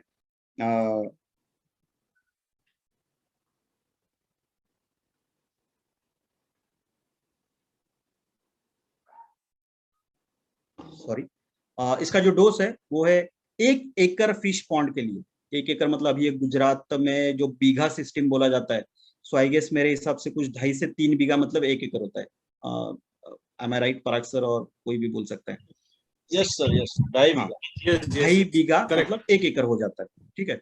सो ये 1 एकड़ फिश पॉन्ड अगर है तो उसमें 1 केजी, ये जो है वो पाउडर फॉर्म में है, ग्रैन्यूल्स फॉर्म में है। ये 1 केजी आपको 1 एकड़ फिश पॉन्ड के लिए 15 दिन में एक बार आपको इसमें यूज करना है। 15 से 20 दिन या महीने में एक बार का भी एवरेज आप यहाँ पे रख सकते हो। स्टैंडर्ड जो है वो 15 दिन में एक बार, ताकि पानी जो है वो 15-15 या 20-20 दिन के बाद क्लियर होता रहे, रिसाइकिल होता रहे, पानी का पीएच बैलेंस होता रहे, पानी के अमोनिया लेवल को कम करता रहे, डिजॉल्व ऑक्सीजन लेवल बढ़े। तो ये सारे फंक्शन जो है वो रेगुलर लेवल पे, इंटरवल पे करते रहने के लिए और पानी को क्लियर रखने के लिए आप इसको एक रेगुलर अंतराल में इसको यूज कर सकते हैं। सो ये जो है वो 250 ग्राम में इसका जो अभी पाउच डिब्बा है, एंड एमआरपी जो है कुछ 500 रुपीज इसकी एमआरपी है। एक्वा कल्चर और एक्वा क्लियर, ये जो 2 प्रोडक्ट है जो कि पाउडर फॉर्म में है या ग्रैन्यूल्स फॉर्म में है, ये सभी प्रोडक्ट आज 250 ग्राम के पैकेज में अवेलेबल है। लेकिन जल्दी ही ये एक बड़े पैकेजिंग में, क्योंकि फिश फार्मर्स जो कि बड़े बड़े पॉन्ड्स उनके हैं, उन्होंने ये डिमांड की है कि हमें ये 25 ग्राम का पैकेज नहीं चाहिए, हमें थोड़ा बड़ा पैकेजिंग चाहिए। तो हम लोग इसमें 10 केजी और 25 केजी के पैकेजिंग के ऊपर काम कर रहे हैं। सो हो सकता है कुछ ही दिनों के अंदर इसमें 10 केजी एंड 25 केजी के पैकेट्स भी आ जाए, जो जिसकी वजह से क्योंकि इसके पैकेजिंग मटेरियल का कॉस्ट जो है वो अच्छा खासा है, सो पैकेजिंग मटेरियल का कॉस्ट रिड्यूस हो जाएगा और ये प्रोडक्ट जो है वो कॉस्ट वाइज और ज्यादा चीपर हो जाएगा। करंटली भी अगर आप देखते हैं तो मार्केट कंपैरिजन में ये प्रोडक्ट ऑलरेडी बहुत ही सस्ता है। आगे चल के हम इसके बारे में भी देखेंगे। So this is aqua clear, तो ये पानी के लिए बहुत जरूरी है। तीसरा प्रोडक्ट जो है ये है बायोफिट एक्वा कल्चर। इसके नाम में ही है कल्चर। कल्चर मतलब एक पानी का कल्चर सुधारने का, जैसे हम बोलते हैं ना हमारा कल्चर मतलब हमारी संस्कृति, वैसे ही पानी का भी एक कल्चर होता है, और पानी के कल्चर को सुधारने का काम जो है वो यहाँ पे एक्वा कल्चर के माध्यम से किया जाने वाला है। तो ये क्या है, ये कंजोम मतलब ये एक बैक्टीरिया का, अलग अलग बैक्टीरिया का एक कंसोर्शियम है, मतलब एक कॉम्बिनेशन है जो कि प्रोबायोटिक बैक्टीरिया है मेनली इन नेचर। सो अलग अलग बैक्टीरिया इसमें भरे हुए हैं डॉर्मेंट स्टेज में, जैसे कि हमारे एनपीके में होते हैं इसी तरीके के कुछ बैक्टीरिया, एनपीके वाले बैक्टीरिया नहीं, एनपीके में होते हैं, ऐसे मैंने एग्जांपल दिया सिर्फ। सो कुछ बैक्टीरिया का कॉम्बिनेशन है इसमें। ये क्यों प्रोडक्ट, मतलब व्हाई दिस प्रोडक्ट, इसको पहले समझते हैं। तो जैसे मैंने यहाँ पे बोला कि जब पॉन्ड में पानी आता है तो बहुत अलग अलग जगह से वो पॉन्ड में आता है, तो वो अपने साथ बहुत मिट्टी, मड या कुछ गंदी चीजें भी इसमें लेके आता है, जिसकी वजह से पॉन्ड थोड़ा डर्टी हो जाता है। दूसरा, जो पेड़ पौधे जमीन के नीचे छोटे छोटे उगते हैं, वो जब डेड हो जाते हैं तो वो डेड प्लांट्स भी पानी में उसी पॉन्ड में घूमते रहते हैं। उसी के साथ साथ जो फिश है उनका जो एक्सक्रीटा होता है, मल होता है, वो भी पानी में घूमता रहता है। उसी के साथ साथ कोई फिश अगर मर गया तो वो मरा हुआ फिश भी उसी पानी में घूमता रहता है। मतलब अभी आप इमेजिन करो कि मड मतलब गंदी मिट्टी, उसके साथ बाहर से आने वाली कुछ गंदगी, इसके साथ साथ मरे हुए पेड़ पौधे, उसी के साथ साथ मरे हुए फिश, फिश का जो एक्सक्रीटा है, मल है, वो भी पानी में जा रहा है। ये सभी चीजें जो पानी में जा रही है, ये पानी में जाने के बाद क्या करने वाली है, तो ये सड़ने वाली है, क्योंकि पानी है, पानी के साथ इनका कॉम्बिनेशन हो जाता है तो ये सड़ने वाला है। अभी ये अगर सड़ती है तो क्या होगा, ये सड़ने के बाद ये गंदा स्मेल देगी पानी को, ठीक है, पॉन्ड में गंदा स्मेल हो जाएगा। इसी के साथ साथ ये सड़ी हुई चीजें जो है, वो सड़ी हुई चीजों में बैक्टीरिया फंगस इमीडिएटली पकड़ लेगा। बराबर है, हम भी पता है कि कोई अगर चीज सड़ रही है तो उसमें सबसे पहले क्या आता है, फंगस आते हैं, बैक्टीरिया आते हैं। अभी ये फंगस बैक्टीरिया जो है वो उसी पानी में घूम रहे हैं, तो वो फिश को भी लगने वाला है। थर्ड इंपॉर्टेंट चीज, ये जो सड़ी गली हुई चीजें जो पानी में घूम रही है, ये फिश घूमते घूमते जो खाना खा रहा है, उसका मुंह जो घूम रहा है, इसमें मुंह ओपन करने के बाद ये सड़ी गली जो चीजें है वो आनी अंदर जाएगी या नहीं जाएगी, 100% वो अंदर जाने वाली है। मतलब ये फिश जो है वो ये सड़ा हुआ फिश, उसका खुद का मल, सड़े गले हुए पेड़ पौधे या बाहर से जो मिट्टी आ रही है, वो भी उसकी फिश के पेट में जा रही है। अभी इसकी वजह से जो फिश है उसको एक गंदा स्मेल आ जाता है, और जब ये फिश को कट किया जाता है तो उस फिश के पेट में वो गंदगी वैसे के वैसे रहती है, और इस गंदगी की वजह से या उस बैड स्मेल की वजह से फिश का जो प्राइस है मार्केट में वो कम हो जाता है ड्रास्टिकली, ठीक है ना। सो ये गंदा स्मेल आना, ये सभी सड़ी हुई चीजों में बैक्टीरिया आना, उस बैक्टीरिया को फिश के ऊपर आना, फिश उसकी वजह से डेथ होना, ये सभी साइड इफेक्ट्स पानी गंदा होने की वजह से फिश पॉन्ड में हम लोग देखते हैं। तो ये प्रॉब्लम है क्या फिश का, फिश पॉन्ड का? इसकी वजह से फार्मर का प्रोडक्शन कम हो रहा है क्या? 100%, क्योंकि डेथ ज्यादा हो रही है, फिश का क्वालिटी कम हो रहा है, फिश में फिन्स और गिल्स के रॉट आ रहे हैं, इसकी वजह से फिश का चमक कम हो रहा है। ये सभी प्रॉब्लम्स जो है वो बाय प्रोडक्ट के तौर पर यहाँ पे या सेकेंडरी प्रॉब्लम्स यहाँ पे फिश में आप देख रहे हैं।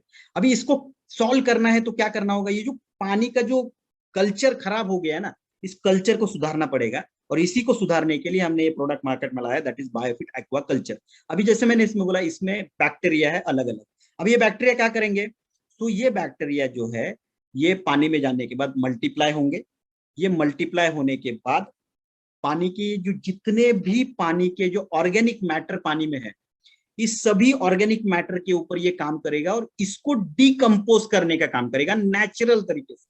तो जो चीजें सड़ने वाली थी वही चीजों को डिकम्पोज करके उसका रूपांतरण जो है वो खाद में करने का काम ये हमारा एक्वा कल्चर पानी के अंदर यहाँ पे करने वाला है।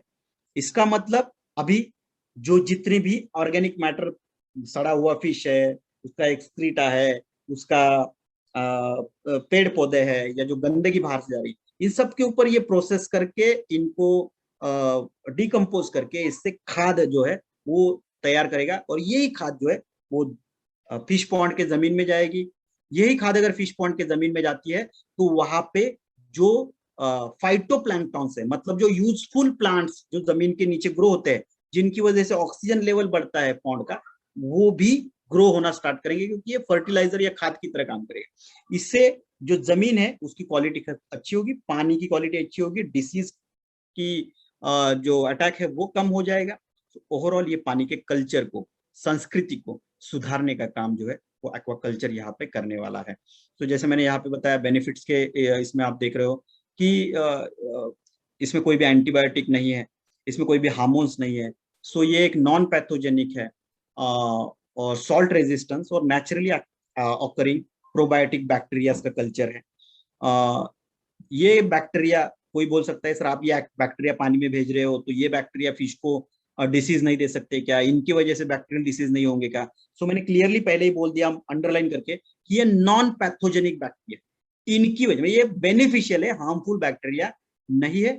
ये सॉल्ट रेजिस्टेंट है, इसका मतलब पानी का अगर पीएच खराब भी हो, आप एक्वा क्लियर यूज कर रहे हैं तो पीएच तो मेंटेन हो ही जाएगा, लेकिन अगर पानी का पीएच खराब हुआ, एक्वा क्लियर यूज नहीं कर रहे फिर भी इसका यूज कर रहे हैं, तो भी ये सॉल्ट रेजिस्टेंस होने की वजह से उस पानी में भी, गंदे पानी में भी ये काम करेगा, ठीक है।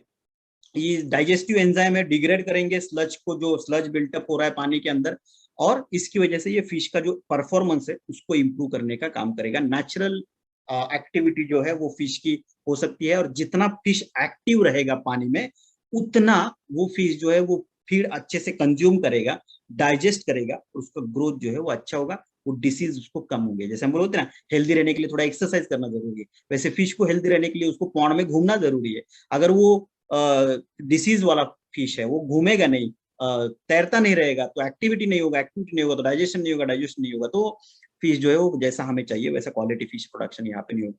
इसी के साथ ये पानी के टर्बिडिटी की प्रॉब्लम को भी कम करें, मतलब जो गंदा पानी होता है जिसको हम अभी मराठी में बोलते हैं गडूल, या मडी वाटर होता है, गुजराती में क्या बोलता है, तो ऐसे जो पानी है उस पानी को ये थोड़ा उसकी टर्बिडिटी को, अभी टर्बिडिटी को पर अक्सर बोल सकते हैं, क्या है बोलते हैं गुजराती में, तो ये टर्बिडिटी को कम करने की कोशिश करेगा, और उसकी वजह से जो सोलर रेज है वो अच्छे से पानी के अंदर चले जाएंगे, तो उसकी वजह से जो ऑक्सीजन कार्बन डाइऑक्साइड का बैलेंस मेंटेन रहेगा। बाकी सब मैंने आपको ऑलरेडी बता दिया, तो एक बेटर प्रोडक्टिविटी के लिए प्रोडक्ट बनाया गया है। ये जो एग्जिस्टिंग डेड एल्गीज है उनको रिमूव करके नए अलगल ग्रोथ को प्रमोट करेगा। अगर अलगल ग्रोथ ज्यादा होगी तो ऑक्सीजन लेवल अच्छा रहेगा, कार्बन डाइऑक्साइड लेवल कम रहेगा, नाइट्रेट लेवल कम हो जाएगा, और फिश प्रोडक्शन जो है वो अच्छी तरीके से हो जाएगा, और जो नॉक्सियस ऑर्डर जो गंदगी, गंदा स्मेल जो पानी में आता है वो भी इससे कम होगा।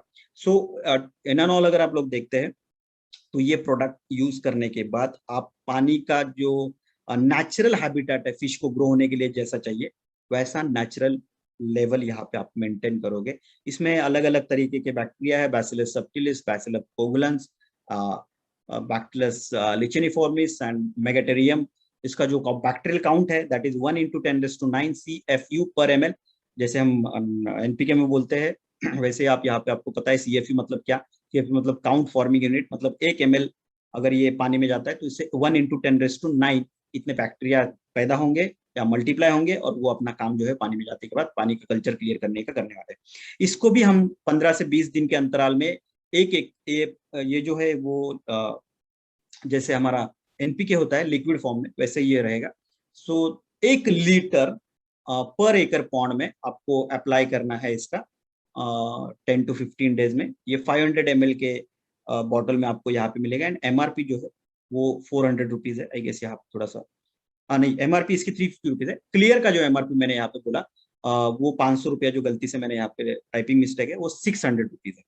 ठीक है, so clear is 600 rupees and ये जो कल्चर है that is 350 rupees for 500 ml।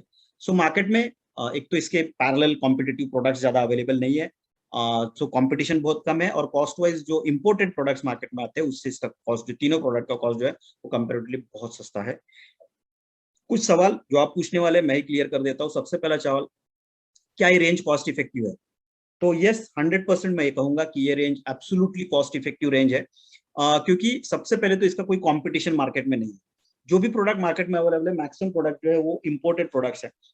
Indian product जो है वो बहुत कम है, जिसमें भी केमिकल प्रोडक्ट्स ज्यादा है, उसमें भी क्वालिटी के बहुत ज्यादा इश्यूज है, और एक्सपेंसिव है प्रोडक्ट्स। ठीक है, बहुत सारे प्रोडक्ट्स आप जो फिश फार्मर अभी यूज कर रहे हैं वो बोलेंगे कि सर थोड़ा सा मैं आपका प्रोडक्ट थोड़ा महंगा लग रहा है, लेकिन आप वहां पे अगर देखोगे तो बहुत सारे प्रोडक्ट जो मार्केट में जो लिमिटेड कंपनी या ट्रेडिशनल में आज देती है वो कॉम्बिनेशंस देती है बहुत सारे। मतलब वो एक प्रोडक्ट यूज नहीं करना है, एक साथ आपको पानी क्लियर करने के लिए 6 से 7 प्रोडक्ट यूज करने के लिए बोलती है, लेकिन उस जगह पे हम सिर्फ एक ही प्रोडक्ट यूज करने को बोल रहे हैं। क्लियर कल्चर का जो काम है उसके लिए अलग अलग 6-7 प्रोडक्ट जो है वो रिकमेंड किए जाते हैं एक साथ पानी में यूज करने के लिए, हम एक ही प्रोडक्ट बोलते हैं। एक्वाफीड कॉन्सेंट्रेट जैसा प्रोडक्ट तो मार्केट में बहुत रेयरली अवेलेबल है इस क्वांटिटी में, मात्रा में जो हमने न्यूट्रिशन यहाँ पे डाला हुआ है या कंटेंट डाला हुआ है। सो आप कंपेयर कर सकते हो, ये न्यू प्रोडक्ट है, अभी इसमें अभी थोड़े से मार्केट में जाने के बाद लोग यूज करेंगे, इसके अलग अलग तरीके से यूसेज होंगे, और इसको जो इसमें थोड़े से मॉडिफिकेशन, स्टैंडर्डाइजेशन मॉडिफिकेशन भी आने वाले समय में 100% होने वाले हैं। हमने अभी lab trials and field trials के माध्यम से जो स्टैंडर्ड सेट किए है वो आपको मैं बोल रहा हूँ, आने वाले 6-7 महीने में, 1 साल के बाद इसमें थोड़े से मॉडिफिकेशन जो है वो 100% अलाउड है। लेकिन रिजल्ट के बारे में अगर मैं बोलूँ तो 100% रिजल्ट ओरिएंटेड प्रोडक्ट जो है वो है। सो ये चीपर है compare to other imported products. और इसी के साथ साथ जो फीड कन्वर्जन रेशियो है वो बहुत अच्छा आ रहा है, इसकी वजह से फीड का जो कॉस्ट है वो बहुत बड़ी मात्रा में यहाँ पे कम होने वाला है।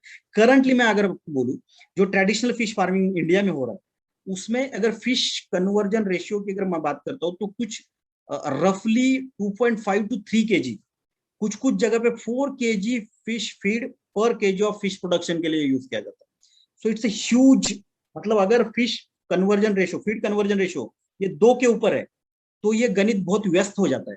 इंडिया में ये ऑलरेडी 2 के ऊपर है, ये होना चाहिए 1 to 1.5 के बीच में। सो अगर हम लोग ये हमारे प्रोडक्ट यूज करते हैं तो ये fish feed conversion ratio FCR जो है वो 1.1 to 1.5 के बीच में मेंटेन करने के लिए हमारा प्रोडक्ट मदद करेगा, और इसकी वजह से उनका जो खर्चा है फिश फीड के ऊपर का वो बहुत बड़ी मात्रा में यहाँ पे कम होने वाला है। सो ये कैसे यूज करना है? सो एक्वा, जैसे मैंने बोला 1 एकड़ के लिए स्पेकुलेटिव यहाँ पे मैं लेता हूँ, स्पेकुलेशन अगर लेता हूँ तो एक्वा क्लियर 1000 ग्राम यूज करना है, हर 15 दिन में यूज करना है। इसका मतलब नॉर्मली एक फिश पॉन्ड जो है वो 6 से 3 से 4 महीने तक चलता है। ठीक है, 3 से 4 महीने में वो 1 kg का वजन अटेंड कर लेता है। एवरेज जो है वो 3 महीने का साइकिल जो है इनलैंड फिश फार्मिंग के चलते हैं। सो कुछ 4 एक्वा क्लियर्स मतलब 4000 ग्राम यहाँ पे यूज करने पड़ेंगे। So number of bottle jars 15,500। So total MRP जो होगा 7,500 रुपया। अगर हमारे 30% मिनिमम डिस्काउंट करते हैं तो 5,250 रुपए का एक्वा क्लियर यूज करना पड़ेगा एक सीजन के लिए। एक्वा कल्चर की अगर बात करते तो यहाँ पे मैंने बोला ये 10 दिन का पकड़ा है, आप इसको 15 से 20 दिन भी कर सकते हैं।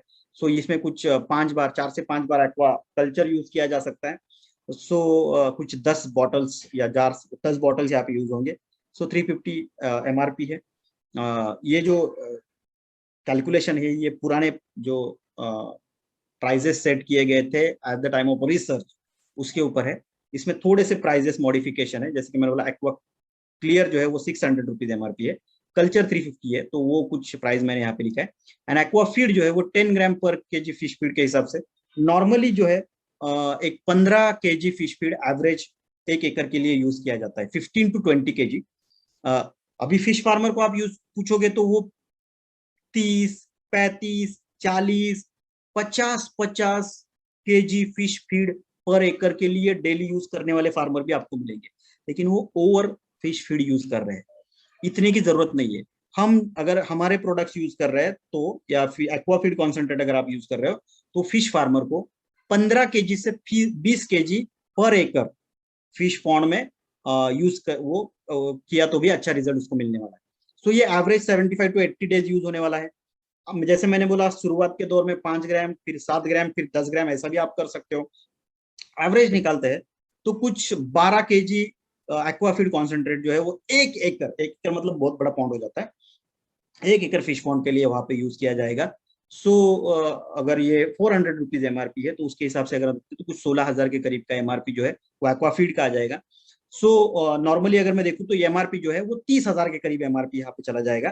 दैट मीन्स डिस्काउंटेड प्राइस भी आप निकालते हैं 1 एकड़ के लिए तो ये कुछ 20,000 के करीब का, 20 से 21,000 के करीब का डिस्काउंटेड प्राइस 1 एकड़ फिश पॉन्ड के लिए हमारे प्रोडक्ट के लिए यूज होने वाला है। इसमें इसके फायदे क्या क्या है, उसका फीड का जो कॉस्ट है वो 25-30% से कम होने वाला है। इसमें फिश मरने की संख्या जो है वो कम होने वाली है। डिसीज के ऊपर जो खर्चा होता था वो कम होने वाला है, एंटीबायोटिक हार्मोन को यूज करने की जरूरत नहीं पड़ेगी। फिश जो है वो नॉर्मल ग्रोथ यहाँ पे लेगा, फिश का शाइनिंग अच्छा होगा, कोई स्मेल नहीं आएगा फिश में। तो मार्केट में जाने के बाद जो प्राइस है वो नॉर्मली जितना मिलता है उससे ज्यादा ही मिलेगा। तो इन एंड ऑल अगर आप देखते हो तो एक बहुत ही बेनिफिशियल प्रोडक्ट रेंज हम मार्केट में लोगों को दे रहे हैं। दूसरा, क्या ये प्रोडक्ट नेटवर्क मार्केटिंग में चलेगा सर? ये अगर आपका सवाल है तो मैं यह बोलूंगा कि सर ये प्रोडक्ट सिर्फ और सिर्फ नेटवर्क मार्केटिंग को ही चल सकता है, ऐसा मुझे लगता है। क्यों? क्योंकि आप 2001 के बारे में सोचिए, जब लोगों को ऑर्गेनिक फार्मिंग के बारे में कुछ नहीं पता था फार्मर्स को, तब नेटसर्फ ने 2001 में ऑर्गेनिक फार्मिंग में बायोफिट ब्रांड लाया। और आज अगर 2001 से लेकर 2021 की अगर बात करते हैं, ये प्रोडक्ट हम 2001 में जब मार्केट में बेचते थे तो लोगों को हम प्रोडक्ट नहीं बेचते थे, तो हम लोगों को एजुकेट करते थे कि हम आपको ऑर्गेनिक फार्मिंग करना है और ऑर्गेनिक फार्मिंग के लिए आपको ये प्रोडक्ट यूज करने हैं। और ये लोगों को एजुकेट करते करते अगर आप देखोगे तो आज हम नेटसर्फ बायोफिट जो है वो बायोफिट मार्केट लीडर बन गया है एग्रीकल्चर में, ऑर्गेनिक फार्मिंग। ये तो आप मानते हो। सो ये लोगों को एजुकेट करते हुए ऑर्गेनिक फार्मिंग को बेचते हुए हम अगर बायोफिट ब्रांड में ऑर्गेनिक फार्मिंग को लेकर अगर मार्केट लीडर बन गए हैं, सो ये प्रोडक्ट भी टिपिकल पुश सेल वाला प्रोडक्ट है।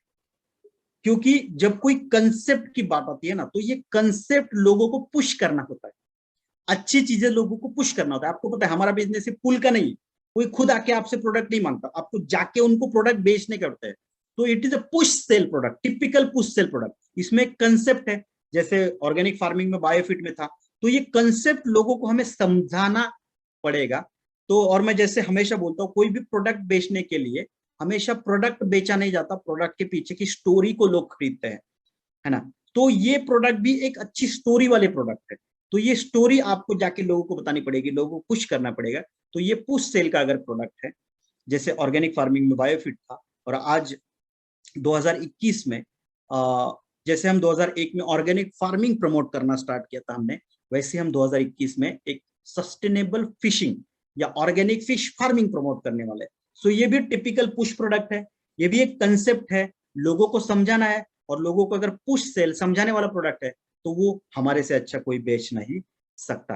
वो जाके कृषि सेवा केंद्र से ये प्रोडक्ट लेने वाला नहीं है, हम उसको बहुत अच्छी तरीके से ये समझा सकते हैं कि ये प्रोडक्ट तेरी क्यों जरूरत है, क्यों तुझे ऑर्गेनिक फार्मिंग फिश फार्मिंग करना चाहिए, क्यों तुझे सस्टेनेबल फार्मिंग करना चाहिए, क्यों तेरा खर्चा कम होना चाहिए, क्यों तेरा उत्पादन बढ़ना चाहिए। तो ये कंसेप्ट है। और हम आप सबको पता है कि नेटसर्फ कभी भी प्रोडक्ट नहीं बेचता, नेटसर्फ कंसेप्ट बेचता है, एक जो कि बायोफिट का है, प्रॉफिटेबल फार्मिंग का, ऑर्गेनिक फार्मिंग का। वैसे ये भी एक कंसेप्ट है, बेनिफिशियल टू सोसाइटी। तो हम सोसाइटी के बेनिफिट के लिए प्रोडक्ट बनाते हैं, और ये भी उस तरीके का प्रोडक्ट है, तो ये 100% सक्सेसफुल होगा। और मुझे लगता है कि आने वाले कुछ ही समय के अंदर ये बायोफिट जो है, बायोफिट एक्वा जो है, वो फिश फार्मिंग का इंडिया का लीडर प्रोडक्ट के तौर पर यहाँ पे सामने आएगा। और ये मुझे भरोसा है मेरे भारत के हर एक डायरेक्ट सेलर के ऊपर, जो कि ये प्रोडक्ट बहुत अच्छी तरीके से मार्केट में बेचने वाला है। क्यों? क्योंकि इंडियन अगर फिश प्रोडक्शन मार्केट की बात करते हैं तो इसमें जो टॉप परफॉर्मिंग स्टेट्स है, हमारे भारत में जितने भी स्टेट्स है, इसमें कहाँ पे फिश फार्मिंग ज्यादा होता है, इसका जब हमने रिसर्च किया तो हमने देखा कि सबसे ज्यादा फिश प्रोडक्शन जो है, inland fish production is in Andhra Pradesh, second is in West Bengal, third is in Gujarat, fourth is in Kerala, fifth is in Tamil Nadu, Uttar Pradesh, Maharashtra, Orissa, Bihar and Karnataka. ये टॉप 10 फिश प्रोडक्शन स्टेट है। आप इनलैंड का भी चार्ट देखते हो तो ये total lakh metric ton production में ये प्रोडक्शन है। सो ये सभी जो स्टेट्स आप देख रहे हो, ये स्टेट्स अगर आप देखोगे और भारत के नेटसर्फ के टॉप परफॉर्मिंग स्टेट्स को भी आप अगर देखोगे तो ये वही स्टेट है जो भारत के भी टॉप परफॉर्मिंग स्टेट के। इसका मतलब ये सारे स्टेट्स में नेटसर्फ का नेटवर्क ऑलरेडी प्रेजेंट है। जहां जहां पे भी इनलैंड फिश फार्मिंग होता है वहां पे नेटसर्फ का नेटवर्क और स्ट्रॉन्ग नेटवर्क ऑलरेडी अवेलेबल है। तो आप सभी लोग अगर इस कैटेगरी को अच्छे से समझ के आपके एरिया में जहां जहां पे भी फिश फार्मिंग होता है, क्योंकि फिश फार्मिंग सभी जगह पे नहीं होता, इसके कुछ हब्स है और इन हब्स में ये फिश फार्मिंग होता है। इंडिया के फिश फार्मिंग का सबसे मेजर प्रॉब्लम अगर क्या है तो वहां पे कोई भी ऑर्गेनाइज्ड सेक्टर नहीं है, ये पूरी तरीके से अनऑर्गेनाइज्ड है। इसमें टेक्निकल नॉलेज लोगों को बहुत कम है। ऐसी जगह पे हमें जाके ये प्रोडक्ट बेचना हमारे लिए बहुत आसान होने वाला है, क्योंकि हमारे पास बेटर नॉलेज है, अच्छे प्रोडक्ट है। पहले तो टेक्निकल नॉलेज की सच में कुछ जरूरत नहीं है। जैसे हम हमेशा बोलते हैं, बटन दबाओ बल्ब लगेगा, यही कंसेप्ट का यूज करो, प्रोडक्ट यूज करो, रिजल्ट 100% मिलेगा। यही कंसेप्ट के ऊपर अगर आप ये प्रोडक्ट मार्केट में बेचना स्टार्ट करोगे तो एक बहुत बड़ा एडिशनल टर्नओवर जो है वो यहाँ पे इस प्रोडक्ट के माध्यम से आ सकता है। कितना टर्नओवर आ सकता है? Why this product has potential of network marketing product. So India की अगर हम लोग बात करते हैं तो इंडिया में कुछ 2.5 lakh million hectare pond and tanks है। इमेजिन 2.5 lakh million hectare pond and tanks है। 0.798 मिलियन हेक्टर के फ्लड प्लेन लेक्स है। मतलब जब कभी भी नदी में बाढ़ आती है तो उसका पानी जो ऊपरी लेवल पे भर जाता है, इस पानी की वजह से कुछ फ्लड प्लेन लेक्स क्रिएट होते हैं और उन लेक्स में भी फिश फार्मिंग जो है वो पॉसिबल है। इसी के साथ साथ कुछ 1,95,000 किलोमीटर के रिवर्स एंड कैनल्स भारत में है। 2.907 मिलियन हेक्टर्स के रिजर्वायर्स है जो कि एक्वाकल्चर पर्पस के लिए हम लोग यूज कर सकते हैं। पॉन्ड्स एंड टैंक्स तो already prime source fresh water का है। ये जितने भी सोर्सेस अवेलेबल है फिश फार्मिंग के लिए, जहां पे फिश फार्मिंग हो सकता है, इसमें से 40% जो है वो अवेलेबल है जो एक्वाकल्चर के लिए यूज किए जा सकते हैं, करंटली यूज किए जा सकते हैं। ठीक है, अगर 40% की बात करते हैं, इसका मतलब टोटल अगर आप ऊपर का करोगे तो 6 मिलियन हेक्टर लैंड ये इनलैंड एक्वाकल्चर के लिए भारत में अवेलेबल है। अभी 6 मिलियन हेक्टर में से 40% भी अगर आप कंसिडर करते हो, इसका मतलब 2.5 million Hector land. 2.5 million Hector मतलब कितना होता है? तो वो होता है कुछ 62 लाख एकड़ ऑफ लैंड। यहाँ पे 62 लाख एकड़ के करीब का लैंड पूरे भारत में करंट सिचुएशन में एक्वाकल्चर के लिए यूज है। अभी अगर हम एक्वाकल्चर प्रमोट करना स्टार्ट करें, मैंने क्या बोला, 1 एकड़ एक सीजन के लिए कुछ 20 से 22 हजार का एक्वाकल्चर आप इजीली बेच सकते हो। ठीक है, एक्वा रेंज में इजीली बेच सकते हो। मैं बोलता हूँ चलो 20-22 हजार छोड़ो, वैसे तो एक साल में 1 एकड़ में 3 से 4 बार ये फिश का साइकिल जो है वो लिया जा सकता है। 3-4 बार छोड़ो, एक ही बार एक साइकिल एक पूरे साल में अगर हम कम से कम 10,000 का प्रोडक्ट बेचने में भी अगर सक्सेसफुल हो पाए हमारे नेटसप के डायरेक्ट सेलर, जो कि पोटेंशियल आज पूरे भारत में हमारा है 1 एकड़ के लिए, तो भी 62 लाख एकड़ पे अगर 10,000 का प्रोडक्ट भी हम लोग बेचते हैं तो भी करंट बायोफिट एक्वा का पोटेंशियल इज 6,200 करोड़। 6,200 करोड़ का बिजनेस हमारा इंतजार कर रहा है। क्या ये गुजरात में है? चार्ट में हमने देखा ऑलरेडी 3rd लेवल पे है। मरीन जो काउंटर है वो थोड़ा ज्यादा है, इनलैंड थोड़ा कम है, लेकिन इनलैंड जो है वो धीरे धीरे गुजरात में बढ़ रहा है। सो पॉसिबिलिटीज और चांसेस जो है वो बहुत ज्यादा है। और जैसे कि मैं पोटेंशियल की बात करता हूँ तो इंडिया का जो फिश मिनिस्ट्री है, उस मिनिस्ट्री ने, एक्वा मिनिस्ट्री जो है, उस मिनिस्ट्री ने अपना जो एक्सपोर्ट है उसको आने वाले 5 साल में 2025 तक बढ़ा के डबल करने के बारे में सोचा है। सो अगर ये फिश प्रोडक्ट एक्सपोर्ट डबल करना है तो फिश प्रोडक्शन भी डबल करने वाला है। और इसके लिए बहुत सारी पॉलिसीज जो है वो फिश एक्वा कल्चर है, एक्वा इंडस्ट्री में यहाँ पे आ रही है, जिसकी वजह से एक्वा का जो प्रोडक्शन है वो धीरे धीरे धीरे धीरे बढ़ने वाला है। और ये बढ़ने वाले प्रोडक्शन को एक अच्छे प्रोडक्ट की रिक्वायरमेंट है, और ये अच्छा ऑप्शन आप दे सकते हो सस्टेनेबल फिश फार्मिंग का, जिससे कम से कम 62,000 करोड़ का, 6200 करोड़ का पोटेंशियल है अभी करंटली पूरे इंडिया के मार्केट में आप इजीली यहाँ पे देख सकते हो। सो ओवरऑल ये जो प्रोडक्ट मैंने यहाँ पे आपको बताया, ये सभी प्रोडक्ट हम फिश फार्मर को इजीली प्रमोट करके उनके जो प्रॉब्लम्स है उनको सोल्यूशन देके एक सस्टेनेबल या ऑर्गेनिक फिश फार्मिंग को प्रमोट करते हुए उनका उत्पादन बढ़ाने में डेफिनेटली मदद कर सकते हैं। सो आई जस्ट से कि happy fishes and happy ecosystem to entire India. और नेटसर्फ के सभी डिस्ट्रीब्यूटर को इसकी वजह से एक बहुत बड़ा एवेन्यू ओपन हुआ है बिजनेस का। और हम एज ए लीडर हमेशा ये देखना चाहिए कि यहाँ पे बिजनेस पोटेंशियल क्या है, कितना बिजनेस पोटेंशियल है। अगर इतना बिजनेस पोटेंशियल है पूरे भारत में तो मुझे इसमें कुछ ना कुछ कंट्रीब्यूशन जो है मेरे टीम में इसके टर्नओवर का 100% होना चाहिए। सो सभी कैटेगरी मैंने आपके सामने ऑलरेडी यहाँ पे डिस्कस की है। आई गेस बहुत सारे सवाल भी आपके यहाँ पे क्लियर हो गए होंगे। Still if you have any doubt आप कभी भी कंसल्ट कर सकते हो आपके मैनेजर्स से, वाया आपके मैनेजर्स या जोनल मैनेजर्स। ये सवाल हमारे पास आ जाएंगे और हम उसका उचित जवाब जो है आपको 100% देने वाले हैं। सो इन प्रोडक्ट्स के माध्यम से आपका बिजनेस जो है बहुत बड़े पैमाने पे बढ़े, ऐसी ईश्वर से मैं प्रार्थना करता हूँ। और आपने मुझे यहाँ पे बड़े देर से सुना, इसके लिए आप सबका धन्यवाद। Thank you and over to you host Parag sir. Thank you Dilip. तीनों प्रोडक्ट एक साथ डाले तो भी कोई नुकसान होगा क्या? बिल्कुल नहीं होगा, लेकिन एक सिस्टमेटिक तरीके से अगर आपको देना है तो आप एक्वा फीड जो है वो रेगुलर रोज देते हैं पॉन्ड में, तो उसको कोई ऐसा इंटरवल नहीं है। एक्वा कल्चर और क्लियर ये दोनों प्रोडक्ट जो आप दे रहे हैं, पहले आप एक्वा क्लियर का यूज कीजिए, ठीक है, और उसके 24 to 48 आवर्स का गैप देके आप एक्वा कल्चर का यूज वहां पे कर सकते हैं। क्योंकि फीड तो रेगुलर जाने वाला है, रोज जाने वाला है, उसमें कोई इंटरवल नहीं आएगा। सिर्फ कल्चर और क्लियर इसमें थोड़ा सा गैप आप रखोगे तो ज्यादा अच्छे रिजल्ट्स आपको यहाँ पे मिलेंगे। नेक्स्ट क्वेश्चन हमारे इरफान भाई है, उनको एक क्वेश्चन है, तो वो अनम्यूट करके बात करें।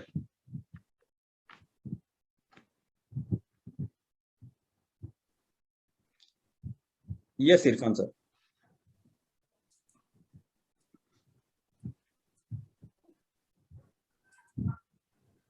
यस, आप अनम्यूट कर सकते हैं। Yes, okay, thank you sir. मेरा एक क्वेश्चन है कि सर ये फिश फार्मिंग है ना, वो बहुत ज्यादा वैरायटी से भरा हुआ होता है, मतलब उसमें बहुत ज्यादा वैरायटी होती है फिश फार्मिंग में। तो क्या हम सभी प्रकार के फिश फार्मिंग को दे सकते हैं? मतलब कि फिश फार्मिंग में सर फिश तो होती है, फिर झींगा भी होता है, ऐसी बहुत सारी चीजें होती है, तो हम सभी मतलब कि जो जड़चर होते हैं सभी को दे सकते हैं? यस, फिश फार्मिंग में होते हैं। मैंने प्रोग्राम की शुरुआत में ही ये क्लियर किया था, ये सभी प्रकार के fish, all types of fish. उसके बाद ये प्रॉन्स मतलब झींगा जो आप बोल रहे हैं, उसके बाद ये क्रैप्स मतलब खेकड़ा जो हम बोलते हैं, उसमें भी यूज किया जाता है। या इसी के साथ साथ ये श्रिम्स मतलब जो शिंपले होते हैं वो, उनका भी प्रोडक्शन होता है, उनमें भी ये यूज किया जा सकता है। यस, और ऑल एक्वेटिक एनिमल्स, मतलब सारी उसमें दे सकते हैं ना। और सबका जो देने का प्रमाण है जो फीड का, वो भी सेम ही रहेगा ना? साइज मछली के, देखो स्टैंडर्डाइजेशन हमने इसलिए किया है ताकि कंफ्यूजन ना हो, बट आप मछली के साइज के हिसाब से जो प्रपोर्शन है वो कम कर सकते हैं, कम ज्यादा कर सकते हैं। वरना तो मतलब सारी अलग अलग वैरायटी के लिए एक ही रहेगा ना? 10 ग्राम पर केजी ऑफ फिश फूड, ये स्टैंडर्ड हमने बोला। Thank you. सिर्फ एक हम लोग रिकमेंड करते हैं, जब मतलब समर सीजन जो होता है, उस समर सीजन में आप डोसेज को थोड़ा सा 25 to 30% रिड्यूस कर दीजिए फिश फीड के, क्योंकि समर सीजन में प्रोटीन जो है वो थोड़ा फिश में कम मात्रा में रिकमेंड किया जाता है। ओके, थैंक यू परख सर, थैंक यू।